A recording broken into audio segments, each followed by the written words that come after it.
Tony Bertiolios. Welcome to Crab Aquatic. Di edisi yang kali ini edisi yang spesial di mana kita akan datang ke tempat di mana gudang terbaru kita baru jadi, yaitu di Crab Aquatic gudang terbaru. Nah, gudang terbaru kita ini ada di Surabaya, di Wiyung, Gang Pasar nomor 168 ini ya, 168. Nah, di gudang ini kita akan lihat di mana kita akan bangun crab house 2000 box. Jadi dulu kita punya 1000 lebih, sekarang di gudang baru kita punya 2000 box. Tapi lebih lengkapnya dan seperti apa, supaya teman-teman tidak penasaran, let's grab!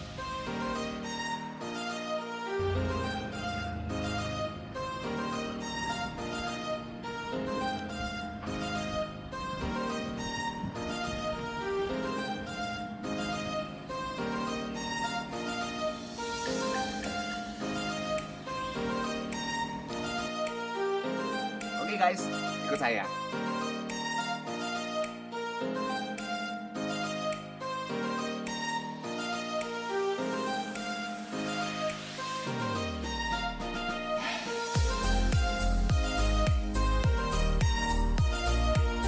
Dilarang masuk selain karyawan.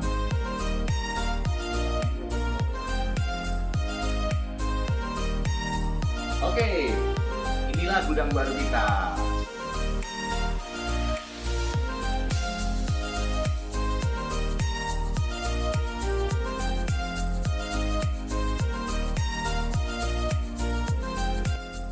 Oke guys, sekarang kita sudah dalam ruangannya.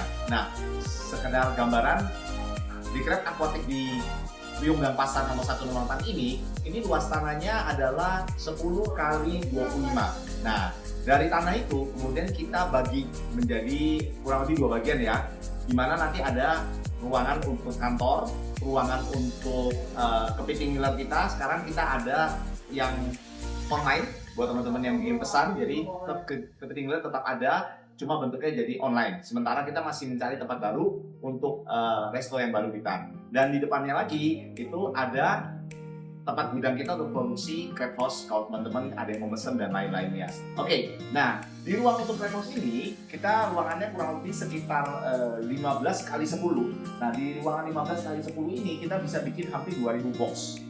Sebagian kita pisahkan menjadi area kolam. Nah kolam ini adalah rencana kita ke depan untuk produksi kepiting dalam bentuk hatchery kepiting. Jadi kita sudah nyiapin nih. Jadi nanti Crab Aquatic ke depannya kita mulai mengembangkan untuk hatchery kepiting.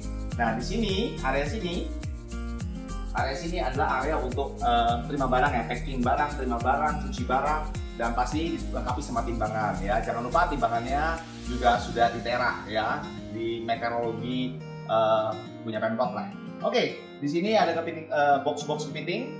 Nah, di sini kita bikin dengan panjang 10, tinggi 8, standar ya. Ada berapa deret nih? 1, 2, 3, 4, 5. Ada 5 deret. Nah, ayo kita masuk yuk. Nah, ini area warna biru. Area warna biru. Nah, di sini ada area warna merah dan biru. Dan merah dan biru. Di sini juga ada sampai di belakang sini ya. Oke. Dari sini terus. Nah di belakang dari tempat sini ini namanya area filter. Sistem filter kita dilengkapi dengan skimmer. Ada 2 nih. Ada skimmer dengan kapasitas yang sangat besar. Jadi di tempat kita ini karena kita hampir 2000, jadi sampai pakai 2 skimmer. Sebenarnya sih butuhnya cuma 1, tapi yang satu ini skimmer yang dari dulu. Kalau teman-teman tahu ya, ini skimmer yang lama, ini skimmer yang baru. Ini kebetulan lagi dimatikan, lagi di setting karena kabel-kabelnya biar rapi ya. Sekedar informasi, kita baru pindah ke tempat ini tanggal 29 Oktober kemarin ya, jadi baru kira-kira 1 mingguan. Nah di area baru sini, kalau Anda lihat, kita sudah mengembangkan teknologi filternya, nambah lagi kita menggunakan chamber calfness ya. Jadi chamber calfness untuk mempercepat proses nitrifikasi dari amoniak ya. Oke, kita juga punya 2 tandon filter. Buat apa? Tandon ini untuk menampung air. Jadi kita pastikan semua air yang masuk ke dalam sistem filter kita itu sudah melalui tandon dan sudah di treatment dulu sebelum pemakaian ya. Jadi kita setel dulu kadar garamnya dan lain-lainnya semua. Oke, di sini kalau teman-teman lihat ini, nah ini sepanjang ini. Di baliknya ya kita lihat nih, di sini kita masih ada generasi 2 yang ukuran 20 cm, yang kecil ya 20. Nah di sini ini untuk produksi soka. Jadi kita untuk soka karena kebutuhan soka juga tambah banyak dan kita tidak mencukupi dari teman-teman yang produksi. Akhirnya kita memutuskan untuk mulai produksi soka di sini. Nah kalau ini di sini, nah ini area untuk produksi soka nih. Di sini untuk produksi soka ini ada berapa ya? Satu deret ini 24 dengan tinggi 8, jadi lumayan nih.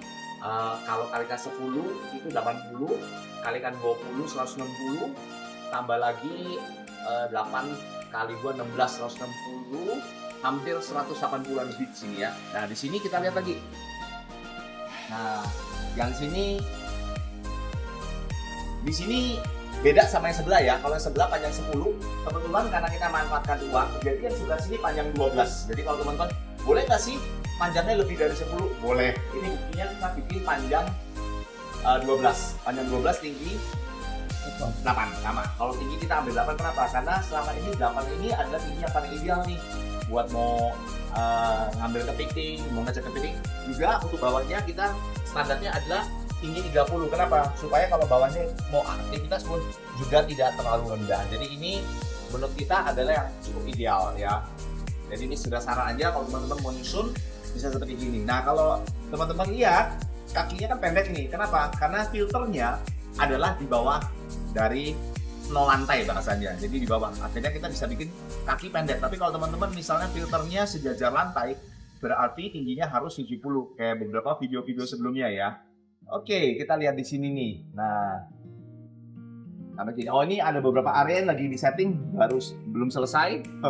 Saking barunya nih, kita belum sempat nih.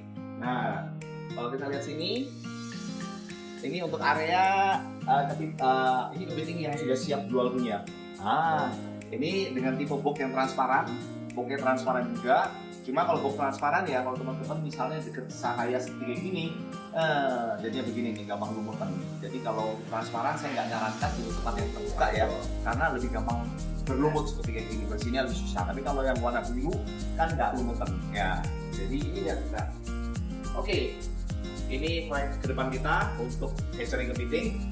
Semoga bisa cepat terlaksana karena kita pingin untuk kepiting kita tidak juga mengandalkan dari alam ya, tapi kita juga ingin mengembangkan, membudidayakan kepiting lebih luas sehingga tidak tergantung alam dan tingkat produksinya bisa diatur dengan baik ya. Jadi semoga proyek ini bisa berjalan lancar ke depannya. Juga terima kasih buat dukungan teman-teman selama ini, mulai dari kita di gudang lama sampai bisa pindah gudang baru ini. Saya percaya pasti dari teman-teman juga saya minta dukungannya dan doanya semoga Crab Aquatic terus bisa berkembang, juga membagikan informasi, memberikan pengetahuan dan ikut memajukan bangsa dan negara ini dari segi yang kita ketahui yaitu di budidaya kepiting. Dan kita berharap budidaya kepiting akan terus berkembang ya, terus berkembang menjadi satu industri yang besar dan bisa menghasilkan devisa negara yang besar juga. Dan berharap juga pasti dukungan pemerintah ya, dimana pemerintah sebagai yang memberikan perlindungan buat kita pengusaha-pengusaha agar terus bisa berkembang dan maju sehingga usaha kepiting di Indonesia menjadi bisa nomor 1 di dunia ya, karena kita kan sekarang ini adalah negara pengekspor kepiting. Tapi kenapa kita nggak jadi negara yang bisa membudidayakan kepiting secara besar dan masif sehingga bisa memenuhi kebutuhan ekspor yang selama ini sangat kurang ya. Oke, buat teman-teman juga yang belum subscribe, saya minta dong dibantu subscribe karena subscribe Anda membantu kita untuk terus mengembangkan usaha ini semakin maju dan semakin maju ya. Juga buat teman-teman yang mungkin ada komen, bisa tulis komennya di bawah sini sehingga nanti komen-komen itu bisa kita baca, dan mungkin ada komen-komen yang menarik atau mungkin ada request tentang video-video yang mungkin perlu kita buat, boleh tulis di kolom komen di bawah sini juga. Jangan lupa selain Anda subscribe channel kita, boleh juga dibantu share, like, dan komen. Boleh, kita juga punya Instagram yang Anda bisa ikutin yaitu Crab Aquatic. TikTok juga ada, namanya Tony Bertiolios 77. Jadi semua kemajuan dari usaha budidaya kepiting juga berkat dukungan Anda untuk selalu memajukan channel-channel kami. Oke, terima kasih saya ucapkan. Semoga di gudang baru ini kita lebih berkembang, lebih maju lagi, dan bisa memajukan usaha kepiting di Indonesia menjadi go internasional dan lebih besar di internasional dan menjadi market leader di dunia internasional. See you and next video and grab.